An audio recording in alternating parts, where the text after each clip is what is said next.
Hey, what's up, Lakerland? You know, a lot of people are questioning the roster this year.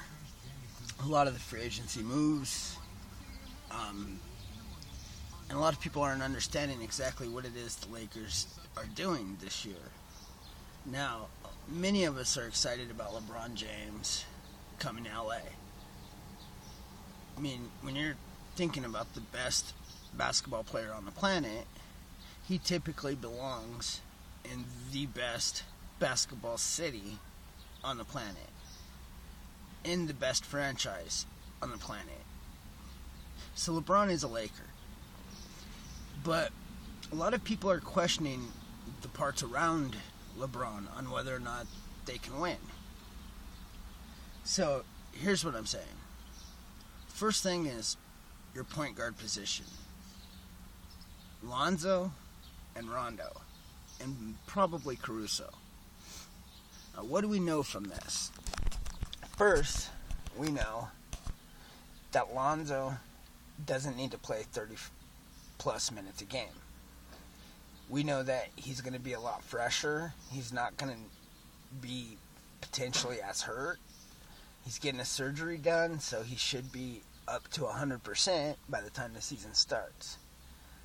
Now, Rondo's a seasoned veteran. He's also a guy that can come in and start if Lonzo should happen to miss time. Caruso's a guy that can come off the bench and pretty much do the same thing as the other two, which is defend and pass. But the key is assists and defense. Because regardless as if you put Lonzo or Rondo in, you're getting top-notch defense. The only difference is Lonzo is a guy that prevents shots. He's a guy that's up in that three-point land. He prevents good shooters from getting good shots. He's tall, he's lanky, he's athletic, and he forces guys to shoot over him. Rondo is more of an on-the-ball defender. He's good for taking the ball off of the pass. He's good for stealing off the dribble. But either way, you're getting solid defense right out of the point guard position. Teams are going to have to adjust to that alone. Then you add in the shooting guard position. We already know Kentavious Caldwell-Pope is one of the best perimeter defenders in the league. Okay, he's all up in guys' faces the entire game.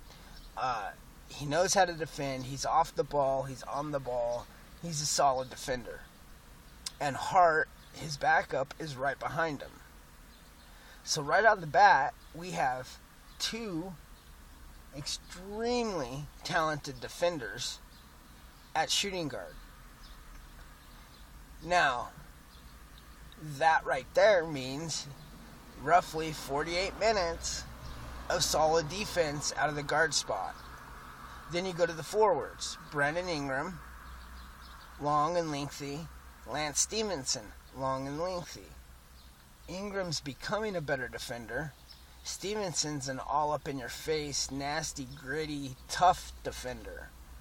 So again, coming out of the small forward position, the Lakers are pretty well set on defense. A lot of players at the small forward position are going to have to shoot over Ingram or get around Stevenson. And this becomes a serious issue down the road. Now, your power forward position is LeBron James and Kyle Kuzma. Now, I understand neither one of them are outstanding defenders, but both are pretty decent. LeBron James is one of the best power forwards in the game at this point of his career. He's going to outrun people. He's going to outplay people in that position. He's big enough to play power forward.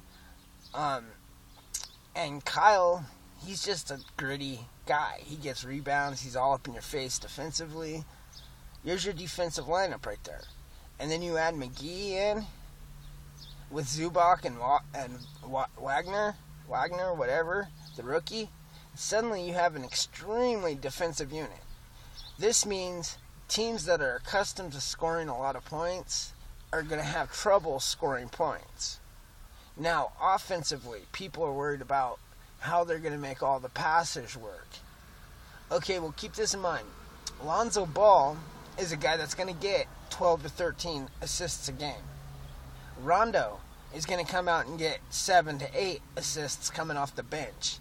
And simply because you have guys like Ingram and LeBron James who are going to be extreme scorers, and they're going to live off a lot of easy buckets from nice passes.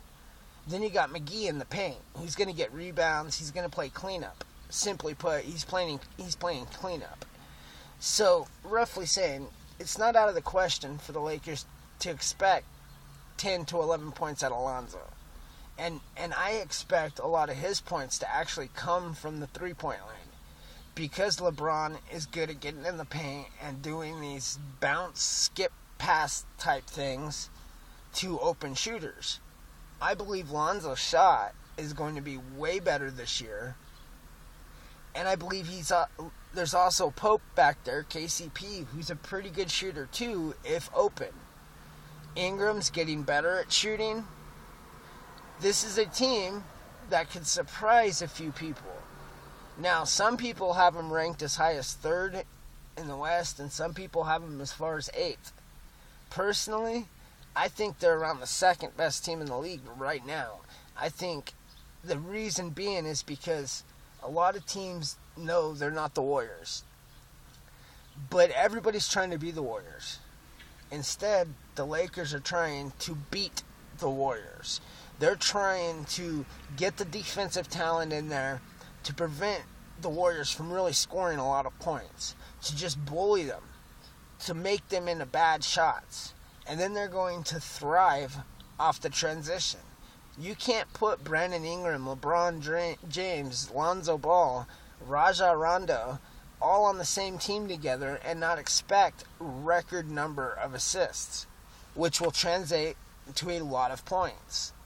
This is a team that will live off the defense and will score a lot of points because of it. Mark my words, the Lakers will finish with the 2nd best record in the West, and they will push the Warriors to 7 games or even beat them this year. And that's my thought. Please stay tuned for more of my videos. Hit that bell for notifications. Subscribe to the channel if you haven't already. Like the video, comment in the box below, and come find me on Google+, Twitter, YouTube, and more. Thanks. Go Lakers. Duncan out.